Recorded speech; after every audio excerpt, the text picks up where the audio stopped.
श्राद्ध भोज के लिए किसी ब्राह्मण ने एक बार एक बकरे की बलि चढ़ाने की तैयारी आरंभ की। उसके शिष्य बकरे को नदी में स्नान कराने ले गए। नहाने के समय बकरा एकाएक बड़ी जोर से हंसने लगा, फिर तत्काल दुख के आंसू बहाने लगा।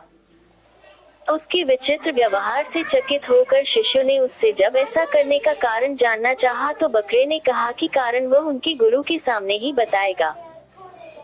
ब्राह्मण के सामने बकरे ने ये बतलाया कि वह भी कभी एक ब्राह्मण पुरोहित था और एक बार उसने भी एक बकरे की बलि चढ़ाई थी, जिसकी सजा वह आज तक पा रहा था। तब से 499 जन्मों में उसका गला काटा जा चुका था और अब उसका गले कटने की अंतिम बारी है। इस बार उसे एक बुरे कर्म का अंतिम दंड भुगतना था, इसलिए वह प्रसन्न होकर हंस रहा था, किंतु वह दुखी होकर इसलिए रोया था कि अगली बार से उस ब्राह्मण के भी सिर 500 बार काटे जाएंगे।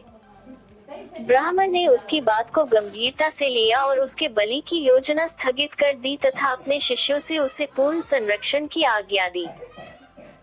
किंतु बकरे ने ब्राह्मण से कहा कि ऐसा संभव नहीं था, क्योंकि कोई भी संरक्षण उसके कर्मों के विपाक को नष्ट नहीं कर सकते, क्योंकि कोई भी प्राणी अपने कर्मों से मुक्त नहीं हो सकता।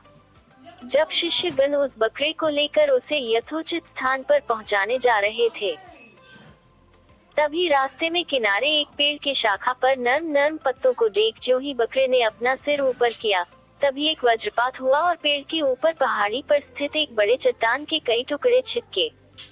एक बड़ा टुकड़ा उस बकरे के सिर पर इतनी जोर से आ लगा कि पलक झपकते ही उसका सिर धड़ से अलग हो गया।